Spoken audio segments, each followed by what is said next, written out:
Hi friends. Okay, Indira Gandhiji அவங்க வந்து first Lal Bahadur Shastri okay அவங்க இறந்துருப்பாங்க 1966. Okay, John 1966. அதுக்கப்புறம் ஒரு டைம் ரூல் வந்திருப்பாங்க. அது ஜான் 1966லேருந்து மார்ச் 1977 வரைக்கும் யார் இருந்திருப்பாங்க அப்படின்னு பார்த்தா இந்திரா காந்திஜி அவங்களோட பீரியட் இருந்திருக்கும். அதுக்கப்புறம் என்ன அப்படின்னா செகண்ட் ஃபேஸ் தான் 1980. ஓகே, ஜான் 1980 டு அக்டோபர் 1984 வரைக்கும் இந்திரா காந்திஜி தான் இருப்பாங்க. ஓகேவா. ஜென்ரல் எலெக்ஷன் நோக்கும் 7th லோக்சபா நோக்கு வந்து எலெக்ஷன் வரும். அதில் வந்து என்னது அப்படின்னா காங்கிரஸ் வின் பண்ணிடுவாங்க. இந்திரா காந்திஜி வந்து திரும்பி பிஎம் ஆகுறாங்க. ஓகேவா. இந்திரா காந்தி என்ன பண்ணுவாங்க, வின் பண்ணிடுவாங்க. இந்த சமயத்தில் என்ன பண்ணுவாங்க அப்படின்னா 1980 இந்த பீரியடில் ராஜீவ்காந்தி இறந்துருவாங்க. அதுக்கப்புறம் கம்பல் பண்ணி யார் அப்படின்னு பார்த்தோம் அப்படின்னா சஞ்சய் காந்தி இறந்துருவாங்க. சஞ்சய் காந்தி இருக்காங்க இல்லையா, அவங்க தான் அரசியலில் வந்து இது பண்ணிகிட்டு இருப்பாங்க. அவங்க இறந்துருவாங்க. சஞ்சய் காந்திக்கு அப்புறம் யார் வருவாங்க அப்படின்னு பார்த்தோம் அப்படின்னா ராஜீவ்காந்தி வருவாங்க. ராஜீவ்காந்திக்கு அவ்வளோவா என்ன அப்படின்னா அரசியலில் அனுபவம் இல்லாட்டாலும் அவங்க வர வேண்டிய சூழ்நிலை ஆகிடும். சஞ்சய் காந்தி இறந்ததுக்கப்புறம் ராஜீவ்காந்தி வந்து அரசியலுக்கு வருவாங்க. ஓகே, இவங்களோட பீரியடில் எக்னாமி எப்படி இருந்துச்சு அப்படின்னு சொல்லி பார்க்கலாம்.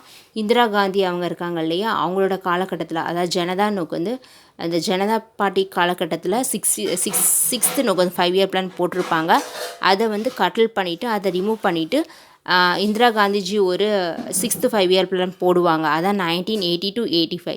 இதில் தான் என்ன வரும் அப்படின்னு பார்த்தா மினிமம் நீட் ப்ரோக்ராம் அப்படிங்கிறது வரும். ஓகே, அதோடைய அல்டிமேட் எய்ம் என்ன அப்படின்னு பார்த்தோம் அப்படின்னா ஃபஸ்ட்டு 6th 5 இயர் பிளானோட அல்டிமேட் எய்ம் என்ன அப்படின்னா க்ரோத்தை இன்க்ரீஸ் பண்ணணும், இண்டஸ்ட்ரியலேஷன் இன்க்ரீஸ் பண்ணணும், ரெடியூசிங் நோக்கு வந்து பாவர்ட்டி அண்ட் அன்எம்ப்ளாய்மெண்ட்டை என்ன பண்ணணும் அப்படின்னா ரெடியூஸ் பண்ணணும். க்ரோத் எக்னாமிக் க்ரோத்தும் இண்டஸ்ட்ரியேஷனுக்கும் நல்லா இருக்கணும் அப்படிங்கிறது. இன்னொன்று என்ன அப்படின்னா மினிமம் நீட் ப்ரோக்ராம். அதோட இது என்ன அப்படின்னா எக்னாமிக்கலி அண்டர் ப்ரிவிலேஜாக இருக்கிறவங்கள நல்லபடியாக இது பண்ணும். Okay, design to ensure that all part of the country attain with a prescribe period nationally accepted நோக்கு ஸ்டாண்டர்ட். இவங்க பீரியடில் தான் என்ன அப்படின்னா இன்டகிரேட்டட் ரூரல் டெவலப்மெண்ட் ப்ரோக்ராம் அப்படிங்கிறது வரும் அக்டோபர் 2, 1980. அது மாதிரி நேஷ்னல் நோக்கு வந்து ரூரல் எம்ப்ளாய்மெண்ட் ப்ரோக்ராம் அப்படிங்கிறதும் யாரோட பீரியடில் தான் வரும் அப்படின்னா இந்திரா காந்திஜி அவங்களோட பீரியடில் தான் வரும். இன்டகிரேட்டட் ரூரல் நோக்கு வந்து டெவலப்மெண்ட் ப்ரோக்ராம் 1980 அக்டோபர் 2, 1980. நேஷ்னல் நோக்கு ரூரல் எம்ப்ளாய்மெண்ட் ப்ரோக்ராம் அக்டோபர் 1980 வரும். ஓகேவா. அந்த ப்ரோக்ராம் என்ன ஆகும் அப்படின்னா அண்டர் த பிளான் நோக்கு ஃப்ரம் ஏப்ரல் 1981 அதில் ரெகுலர் ப்ரோக்ராமாக சேஞ்ச் ஆகும். அதுக்கப்புறம் இவங்களோட பீரியடில் தான் சிவராமன் கமிட்டி அப்படிங்கிறவங்க நபார்ட் ஓகே நேஷ்னல் நோக்கு வந்து bank for agriculture and rural development அப்படிங்கிறது எக்ஸ்டப்ளிஷ் பண்ணியிருப்பாங்க. 1982 வந்து எக்ஸ்டப்ளிஷ் பண்ணியிருப்பாங்க. ஓகே, 6th 5 இயர் பிளானில் என்ன அப்படின்னு பார்த்தா எக்னாமிக் லிபரேஷனை நோக்கி ஒரு ஸ்டெப் வந்து எடுத்து வைப்பாங்க. அதனால் என்ன அப்படின்னா ஆப்ரேஷன் ஃபார்வர்ட் அப்படிங்கிற ஒரு விஷயத்த 1982 ஆப்ரேஷன் ஃபார்வர்ட் அப்படிங்கிற ஒரு விஷயத்த வந்து கொண்டு வருவாங்க. ஓகே, அதில் வந்து என்ன அப்படின்னா இந்திரா காந்திஜி அவேர்னஸாக தான் இருப்பாங்க, ரொம்ப கேர்ஃபுல்லாக இருப்பாங்க. மல்டிநேஷ்னல் கம்பெனி வந்து கண்ட்ரியோடைய செல்ஃப் ரிலையன்ஸை எரோட் பண்ணாத அளவுக்கு ரொம்ப கேர்ஃபுல்லாக இருப்பாங்க. இவங்களோட பீரியடில் தான் இருந்து ஆப்ரேஷன் ஃபார்வர்ட் 1982 வந்து கொண்டு வரப்படுது. எதுக்கு எக்னாமிக் லிபரேஷன் காண்டி.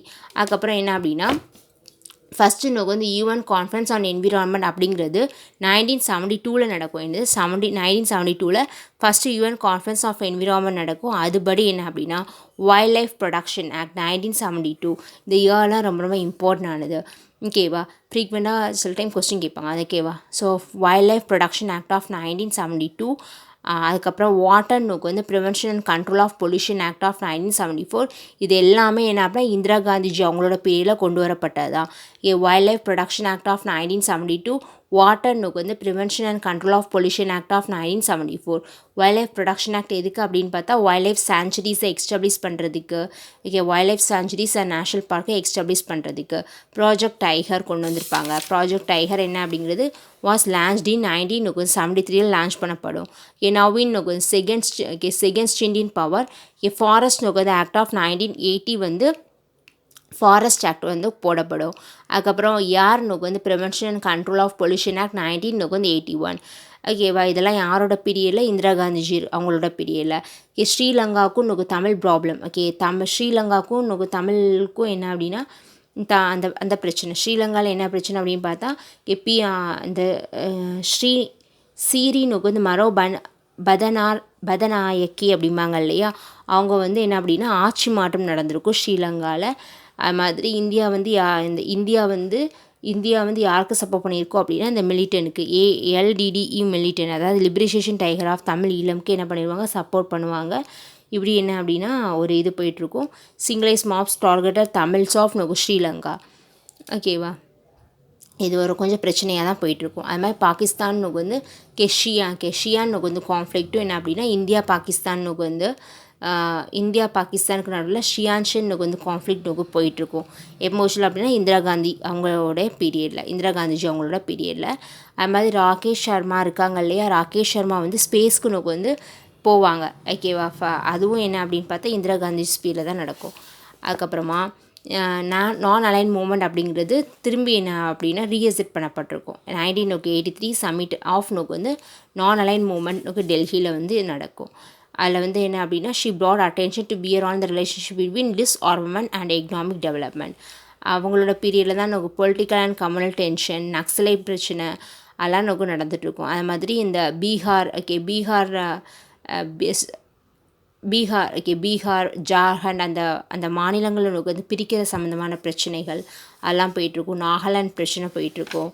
ஓகே, அதுக்கப்புறமா இந்த ஆல் இந்தியா வந்து ஆல் வந்து அஸ்ஸாம் ஸ்டூடெண்ட்ஸ் யூனியன் அப்படிங்கிறது ஃபார்ம் பண்ணப்பட்டு அங்கே ஒரு பிரச்சனை போயிட்டுருக்கும்.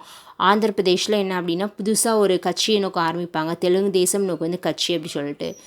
ஓகேவா, 1982 அவங்க பீரியடில் தான். அதுக்கப்புறம் ஆப்ரேஷன் ப்ளூ ஸ்டார் அப்படிங்கிறது நடக்கும். யாரோட பீரியடில் தான் அப்படின்னு பார்த்தோம் அப்படின்னா இவங்களோட பீரியடில் தான். அனந்த்பூர் ரீசொல்யூஷன் 1973 வந்து அனந்த்பூர் ரீசொல்யூஷன் சென்ட்ரல் ஸ்டேட் வந்து பிரச்சனை இது பண்ணுறதுக்கு இது பண்ணுவாங்க. இதில் அதோட விளைவு தான் என்ன அப்படின்னா லாஸ்ட் வந்து பிரச்சனைகள் பெருசாகி ஆப்ரேஷன் வந்து ப்ளூ ஸ்டார் அப்படி சொல்லிட்டு ஒன்று இது பண்ணியிருப்பாங்க. அதன் விளைவாக தான் என்ன அப்படின்னு பார்த்தா 2 வந்து சீக் செக்யூரிட்டி கார்டான பெசன் சிங் அண்ட் சத்வாந்த் சிங்கா அவங்க 2 பேர் இந்த சீக் செக்யூரிட்டியான 2 பேர் வந்து இந்திரா காந்திஜியை கொன்றுவாங்க. அக்டோபர் 31, 1984 ஷூட் பண்ணிடுவாங்க. இதான் என்ன அப்படின்னா அவங்க வந்து இந்திரா காந்திஜி பீரியடில் எனக்கு நல்லா தான் போயிட்டுருக்கோம். Indira Gandhiji grids and decisiveness in the face of external aggression, however, was exemplary. She showed that India was not to be bullied and brought the country to prominence in the world map. ஓகேவா, என்ன அப்படின்னா இதான் இந்திரா காந்திஜி அவங்களோட பீரியடில் 1980 to 84 நடந்த விஷயமா இருக்கும். ஓகேவா, இவ்வளோ my dear friends. Thank you. Remaining பிறகு பார்க்கலாம். Thank you my dear friends.